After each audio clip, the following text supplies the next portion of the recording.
Bueno, ¿qué tal? Buenos días. En la Atenea del día de hoy vamos a hablar de un paciente masculino de 50 años con un IMC de 29. Como factores de riesgo, el paciente refiere ser sedentario, hedonista, con antecedentes cardiovasculares. En el año 2021, en julio, el paciente se encontraba cursando internación en el servicio de clínica médica por una neumonía, que por presentarse febril persistente se decide solicitar un ecocardiograma transtorácico, en el cual se evidencia una vegetación y la presencia de una insuficiencia aórtica severa, motivo por el cual ingresa a unidad coronaria, se realiza un ateneo clínico quirúrgico, en el cual se toma conducta quirúrgica con reemplazo de válvula aórtica biológica más plástica microaórtica con parche picárico bovino, en contexto de un paciente con endocarditis infecciosa. Como rescate en esta oportunidad, tuvimos Streptococcus viridans y Streptococcus galolypticus, y se lo cubrió con tratamiento antibiótico con meropenem, vancomicina y colistina. En agosto del año 2022, el paciente consulta en guardia médica por un síndrome febril de un mes de evolución asociado a plaquetopenia y aumento de las transaminasas. En este contexto se solicita una tomografía de tórax y abdomen, en el cual se evidencia un infarto esplénico, por lo cual ingresa a unidad coronaria bajo la sospecha de endocarditis infecciosa de válvula protésica. En un primer momento se decide solicitar un ETE, el cual no evidencia ningún tipo de vegetación, pero por la alta sospecha clínica del paciente se decide solicitar un PET, el cual capta el nivel de la válvula protésica. Se realiza ateneo clínico quirúrgico y se decide realizar recambio de válvula aórtica por nueva válvula biológica más parche bovino en la fibrosa microaórtica. Como rescates en esta oportunidad, obtuvimos Haemophilus parainfluenzae, cubierto con ceftriaxona y vancomicina según rescates. El paciente evoluciona bien, el posoperatorio se va de alta con omeprazol 20 miligramos día, bisoprolol 5 miligramos día, quetiapina, lorazepam y anemidox. En el año 2023, el paciente se encontraba cursando internación en el servicio de clínica médica por una infección del tracto urinario, evoluciona a sepsis SOFA 2, asociada a descompensación hemodinámica. En esta oportunidad ingresa a unidad coronaria. Como dato positivo en el examen físico, constatamos una tensión arterial de 90 a 60 milímetros de mercurio, R2 disminuidos, un soplo sistólico eyectivo 3 en 6, en foco aórtico y edema de 2 cruces a nivel de ambos miembros inferiores. El resto del examen sin particularidades. En el laboratorio, como dato positivo, observamos una anemia, una alteración de la función renal, una hiponatremia y una hipocalemia, resto sin particularidades.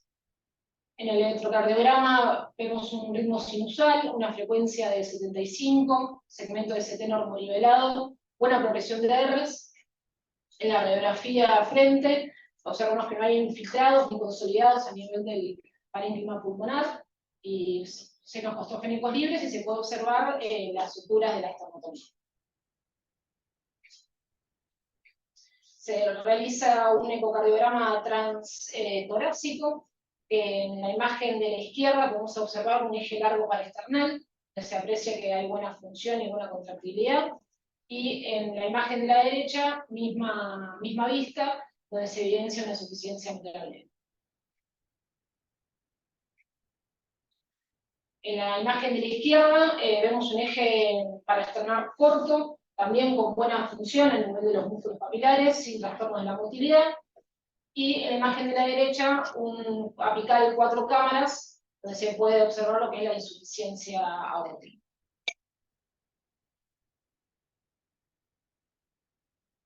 En la imagen del éter de la izquierda, vemos que tenemos una vista medio esofágica de la altura de la válvula aórtica, la cual impresiona engrosada. Se puede ver que hay una apertura restringida de la misma, y en la imagen de la derecha podemos observar con el Doppler la insuficiencia aórtica.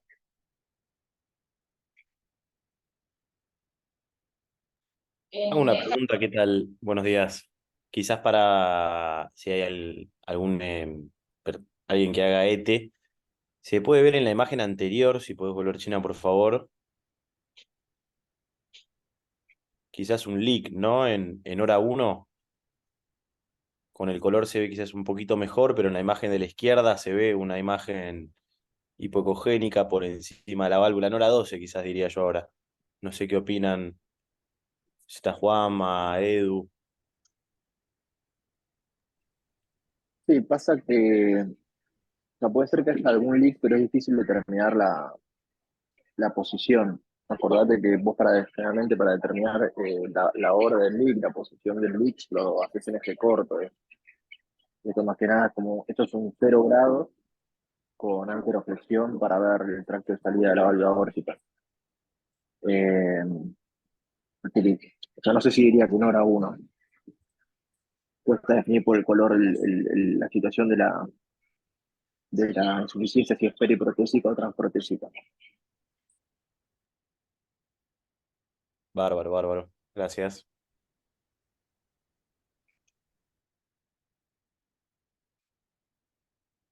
Bueno, como datos positivos del ecocardiograma transesofágico, encontramos entonces una buena función ventricular, la presencia del pseudoaneurisma. A nivel de la prótesis aórtica, encontramos una imagen redondeada con una insuficiencia moderada, y en la cara posterior del anillo vemos lo que es el absceso paraválvular. Se interpreta el diagnóstico como una endocarditis infecciosa temprana de válvula protésica, aórtica y mitral. Como rescate obtuvimos el Streptococcus balolipticus, el cual fue tratado con piperacilina y vancomicina. En esta oportunidad, con este paciente, con estos antecedentes de estos 3 episodios de endocarditis, ¿qué tratamientos podríamos llegar a ofrecerle a este paciente?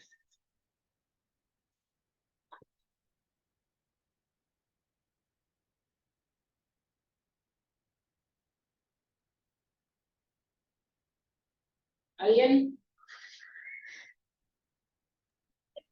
¿Cuál es el estado general del paciente? El estado general del paciente hasta este momento era un paciente que estaba estable, solamente hipotenso, como dato positivo, y bueno, su soplo sistólico que ya venía. No estaba en fallo de bombo. No estaba en fallo de bombo. Pero hay alguna sospecha clínica por la cual el paciente, o sea, no todo el mundo hace una endocarditis, digamos, vos te cortás la mano, no sé, tenés una válvula bicúspide, te cortás la mano, no es que haces una endocarditis de primera instancia, es como que tenés que, digamos, estar expuesto a una noxa todo el tiempo, o una situación de inmunodepresión, o algún motivo que justifique todo el tiempo que usabas endocarditis, por eso pregunto. Claro, bueno, uno de los factores de riesgo del paciente era el paciente neurista, consumía más de 1 litro de alcohol día durante mucho tiempo. Mucho más, la verdad que sí se pidieron serologías en este paciente, todas eran negativas, en varias oportunidades se solicitó. Así que bueno, esa es. La evolución del paciente evoluciona de manera tórpida, y 72 horas luego de su ingreso a la unidad coronaria el paciente fallece. Bueno, retomando entonces, en cuanto a la revisión bibliográfica, la endocarditis fue escrita por primera vez por William Kerkel en 1852. Esta patología contaba con un nivel de mortalidad cercano al 100%.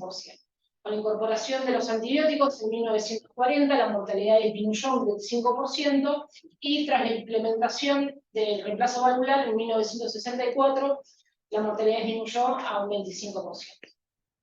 Desde el punto de vista epidemiológico, contamos con una incidencia trimodal con 3 picos etarios, uno a los 25 años, asociado al uso y abuso de drogas intravenosas, otro a los 45 años, más bien asociado a los procedimientos invasivos, y el último a los 65 años, relacionado con el cambio degenerativo propio de la edad. La incidencia es 2:1, predominantemente en el sexo masculino. Esta patología genera 1 a 3 de cada 1000 internaciones, 3 a 10 casos de cada 100.000 personas año, y este número aumenta a 14,5 en pacientes mayores de 70 años. En nuestro país se generan de 700 a 1.700 episodios por año, con una mortalidad del 23,5%. En cuanto a la endocarditis infecciosa de válvula protésica, sabemos que representa entre el 10 y el 30% de las endocarditis infecciosas, y es una de sus formas más graves. Una mortalidad intrahospitalaria entre el 20 y el 40%. Los pacientes portadores de válvulas protésicas forman parte del 1 al 6%, con una incidencia paciente año del 0,3 al 1,2%. De modo introductorio y breve, se clasifican en precoz aquellas que se dan antes de cumplir un año post cirugía, y tardía aquellas que se dan luego del primer año de la cirugía. La diferencia radica en el perfil microbiológico, siendo las de precoz las que se dan en el periodo perioperatorio, las de tardía las que ya se dan luego del periodo postoperatorio. Son las mismas que las de la válvula nativa. En esta diapositiva encontramos lo que son las indicaciones quirúrgicas, en donde encontramos que aquellos pacientes con endocarditis de válvula nativa o válvula protésica, tanto aórtica como mitral, con insuficiencia aguda grave, obstrucción o fístula, que cause edema pulmonar refractario o shock cardiogénico. Aquellas también que generan síntomas de insuficiencia cardíaca o signos ecocardiográficos con mala tolerancia hemodinámica, infección localmente incontrolada, como puede ser el absceso, el pseudoaneurisma, fístulas o vegetaciones grandes, y aquellas vegetaciones persistentes mayores a 10 milímetros, con uno o más episodios embólicos pese al tratamiento antibiótico instaurado. Encontramos un metaanálisis en el cual engloba 797 estudios. Como criterios de exclusión encontramos el idioma diferente al inglés, publicaciones duplicadas, datos incompletos o endocarditis de válvula nativa. Y como datos de inclusión, encontramos lo que es el diagnóstico definitivo de endocarditis infecciosa, válvula protésica, y estudios que comparaban el tratamiento médico versus el tratamiento quirúrgico. Fueron seleccionados un total de 32 estudios, con un total de 2.636 pacientes en seguimiento durante 22 meses. En la tabla número 1 podemos ver que los pacientes que fueron reoperados eran pacientes jóvenes del sexo masculino, en contexto de pacientes con insuficiencia cardíaca. Y el grupo de los pacientes tratados con tratamiento médico, que prevalece lo que es la infección por estafilococcus.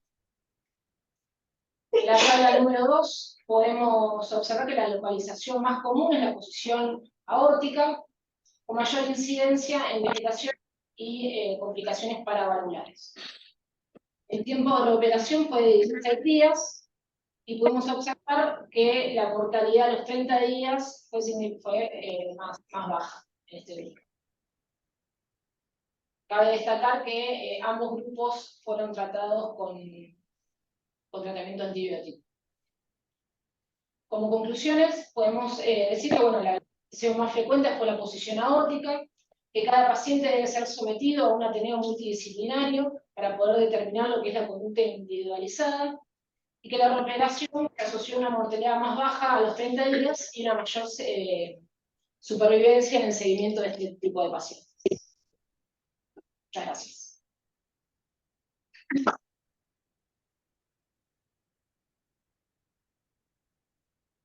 Desapareció el chino en plan. No. ¿Vos estás grabando, Chini? No sé si alguien tiene alguna pregunta para hacer.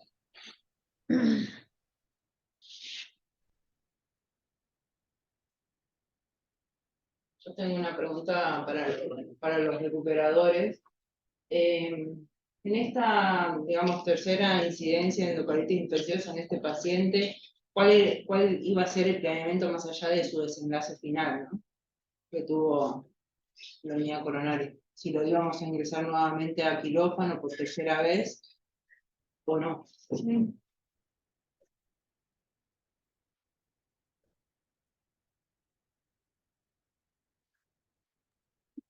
Buen día. ¿Te puedo responder la pregunta desde acá, Sí, desde la parte quirúrgica?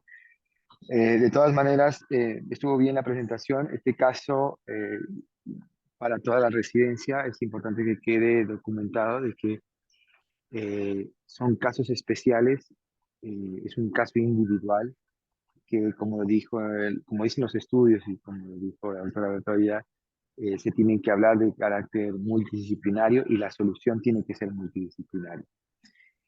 Es individualizado porque evidentemente si nos tomamos de este caso es un reto para la decisión clínica quirúrgica, ya que, como todos conocemos al paciente, el estado clínico, su cuidado personal era defectuoso o era muy malo. Todo tiene que ver realmente con tomar las bases de la toma de decisiones en este tipo de pacientes. No significa que a todos los pacientes que tienen 3 veces endocarditis, si sea nativa, protésica o no, eh, a todos se les baje el pulgar y se decida no operarse. Todos tienen indicación quirúrgica siempre y cuando tengan un rédito posterior, que miremos la posibilidad de que este paciente tenga un futuro y que el riesgo que tenga de entrar a quirófano, sea por segunda, por tercera vez, sea beneficioso en este caso. De todas maneras, la endocarditis protésica precoz, reoperación 1, reoperación 2, son pacientes que van al límite de la indicación quirúrgica, porque las complicaciones derivadas de la endocarditis propiamente dicha hacen que pase de horas o días de ser quirúrgico a ser un paciente inoperable por las complicaciones, sea tanto embolias cerebrales, embolias esplénicas, etcétera, o embolias periféricas. Eh, la reoperación aumenta la tasa de riesgo de muerte y de morbimortalidad a los 30 días. Es más alta la tasa de mortalidad que de morbilidad. El riesgo de sangrado es mucho mayor.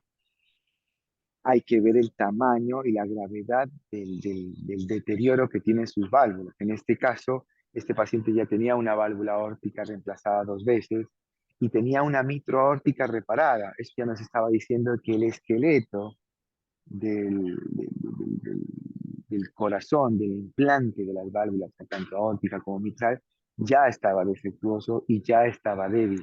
Así que para nosotros poder volver a ingresar, primero en una reparación que no tiene ni más de 2 meses de haberse hecho, para poder volver a ingresar, volver a caminar la aorta, volver a abrir esa aorta y volver a reparar o poner, no nos queda tela donde implantar la válvula aórtica, salvo que volvamos a hacer esa reparación con ese parche de pericardio. Por eso en este tipo de pacientes, con un mejor pronóstico, con un mejor cuidado, uno también se puede animar a operarlo, pero tiene que tener otras estrategias quirúrgicas dentro del abanico de posibilidades.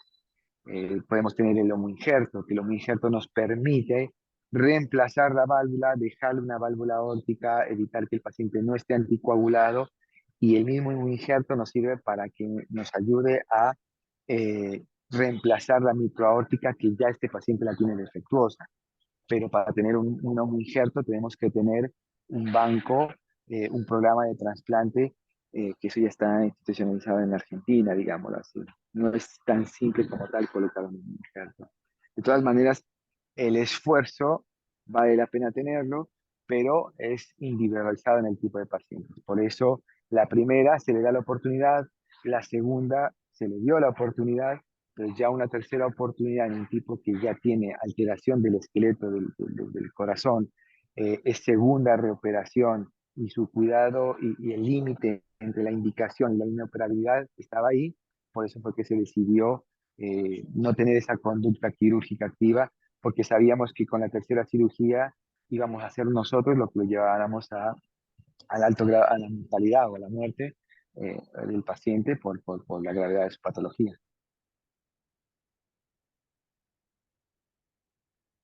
Genial, buenísimo, Juli.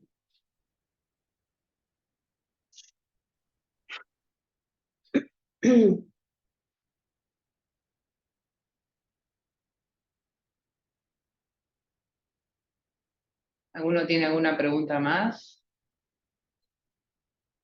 ¿O algo para comentar? No, que para mí, por lo que contó Memi en el caso, el paciente termina falleciendo por sepsis, digamos. Porque una cosa es una indicación quirúrgica de un paciente que tiene insuficiencia aórtica por él, que está en insuficiencia cardíaca. No sé, eventualmente vos planteás una conducta quirúrgica para resolver la situación que es, nada, justamente, o sea, como que la puedes restablecer o la causa que lo está llevando a la insuficiencia cardíaca la puedes tratar. Pero acá el paciente, por más que le cambie la válvula, el estado séptico no iba. O sea, fue lo que lo termina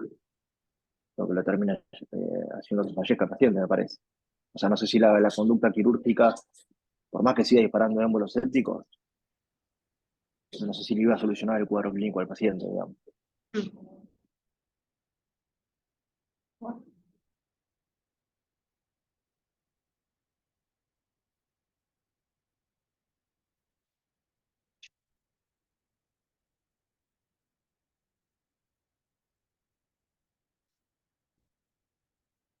Bueno, si no hay más comentarios y temas para discutir.